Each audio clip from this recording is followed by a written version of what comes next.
Hello, जैसा कि आपके सामने दिख रहा है प्रकरण 5 हिंदी साहित्य के इतिहास का। प्रकरण 5 है गद्य साहित्य की वर्तमान गति, तृतीय उत्थान, संवत 1975 से। तो जैसा कि आपको मालूम है कि इसके जो पहले का वीडियो है वो हमने इसके चैप्टरों को पाठों को डाल रखा है, प्रकरण 1, 2, 3, 4। तो आप उसे सुनकर अपनी परीक्षा net JRF, PGT, TGT and MA BA में लाभ उठा सकते हैं। तो आपके इनमें से क्वेश्चन यहाँ पर पूछी जाती है। ये बहुत ही महत्वपूर्ण किताब है। तो चलिए आगे पढ़ते हैं और वीडियो लोड करेंगे, फिर आप इसे सुनकर लाभ उठाइएगा। सामान्य परिचय। इस तृतीय उत्थान में हम वर्तमान में पहुँचते हैं जो अभी चल रहा है। इसमें आकार हिंदी गद्य साहित्य के भिन्न भिन्न क्षेत्रों के भीतर नए रास्ते, जिनमें से कई एक पर विलायती गोलियों के नाम की तख्तियाँ भी लगी। हमारे गद्य साहित्य का यह काल अभी हमारे सामने, इसके भीतर रहने के कारण इसके संबंध में हम या हमारे सहयोगी जो कुछ कहेंगे वह इस काल का अपने संबंध में अपना निर्णय होगा। सच पूछिए तो वर्तमान काल जो अभी चल रहा है हमसे इतना दूर पीछे नहीं छूटा है कि इतिहास के भीतर आ सके।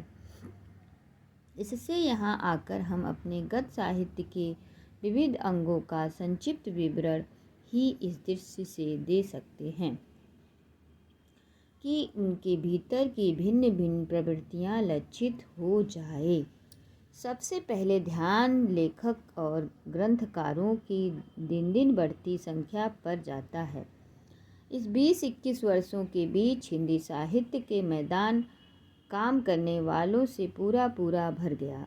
इससे उनके कई अंगों की बहुत अच्छी पूर्ति हुई, पर साथ ही बहुत सी फालतू चीज़ें भी इधर उधर बिखरी, जैसी भाषा का पूरा अभ्यास और उस पर अच्छा अधिकार रखने वाले प्राचीन और नवीन साहित्य के स्वरूप को ठीक ठीक परखने वाले अनेक लेखकों द्वारा हमारा साहित्य पुष्ट और प्रौढ़ हो चला।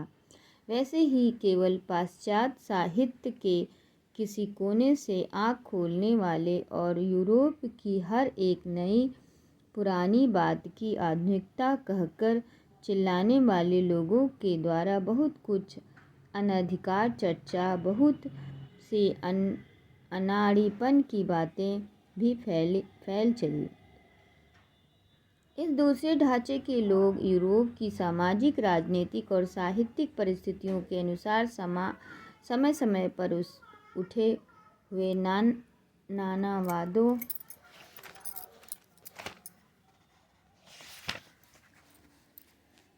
और प्रवादों को लेकर और उनकी उक्तियों को टेढ़े सीधे अनुवाद के उद्रावणी करके ही अपने को हमारे वास्तविक साहित्य निर्माण से 10 हाथ आगे बता चले।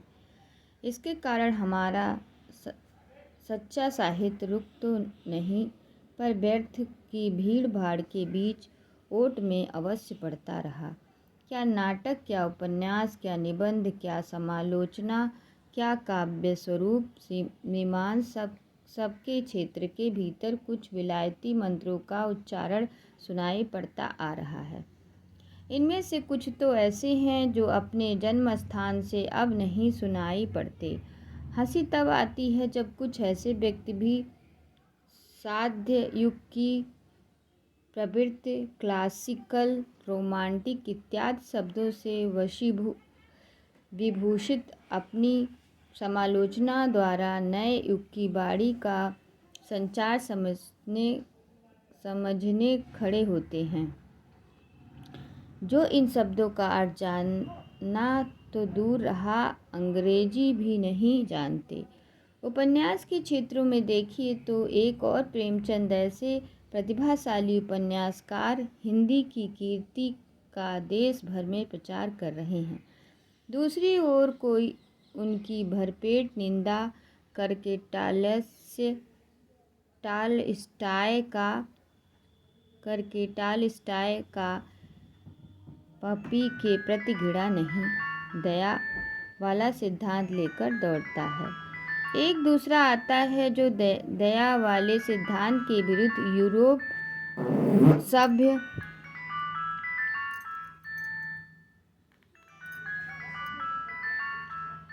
यूरोप का साम्यवादी सिद्धांत ला भिड़ता है और कहता है कि गरीबों का रक्त चूसकर उन्हें अपराधी बनाना और फिर बड़ा बनाकर दया दिखाना तो उच्च वर्ग के लोगों की प्रवृत्ति है। वह बड़े जोश के साथ सूचित करता है कि इस मनोवृत्ति का समर्थन करने वाले साहित्य में नहीं चाहिए।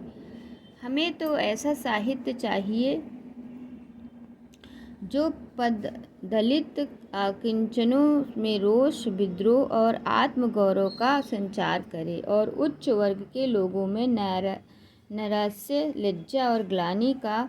एक और स्वर्गीय जयशंकर प्रसाद जी अपने नाटककारों द्वारा यह साफ झलका देते हैं कि प्राचीन ऐतिहासिक वृत्ति लेकर चलने वाले नाटकों की रचना के लिए काल विशेष के भीतर के तथ्य बटोरने वाला कैसा विस्तृत अध्ययन और उन तथ्यों द्वारा अनुमानित सामाजिक स्थिति के सजीव ब्यौरे सामने खड़ा करने वाली कैसी सूक्ष्म कल्पना चाहिए। दूसरी ओर कुछ लोग ऐसे नाटकों के प्रति उपेक्षा का स्वभाव दिखाते हुए बर्नार्ड शॉ आदि का नाम लेते हैं और कहते हैं कि आधुनिक युग समस्या नाटकों का है। यह ठीक है कि विज्ञान की साधना द्वारा संसार के वर्तमान युग का बहुत सा रूप यूरोप का खड़ा किया हुआ है, पर इसका क्या मतलब है कि युग का सारा रूप विधान यूरोप ही करे और हम आराम से जीवन के सब क्षेत्रों में उसी के दिए हुए रूप को लेकर रूपवान बनते चलें? क्या अपने स्वतंत्र स्वरूप विकास की हमारी शक्ति सब दिन के लिए मारी गई?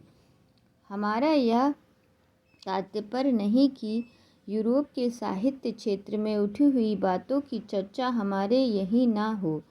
यदि हमें वर्तमान जगत के बीच से अपना रास्ता निकालना है तो वहाँ के अनेक वादों और प्रवृत्तियों तथा उन्हें उत्पन्न करने वाले परिस्थितियों का पूरा परिचय हमें होना चाहिए। उन वादों की चर्चा अच्छी तरह हो, उन पर पूरा विचार हो और उनके भीतर जो थोड़ा बहुत सत्य छिपा हो उसका ध्यान अपने साहित्य के विकास में रखा जाए। नमस्ते। आगे वीडियो कल बनाएंगे। आशा करते हैं आप इसे सुनकर लाभ उठाएंगे।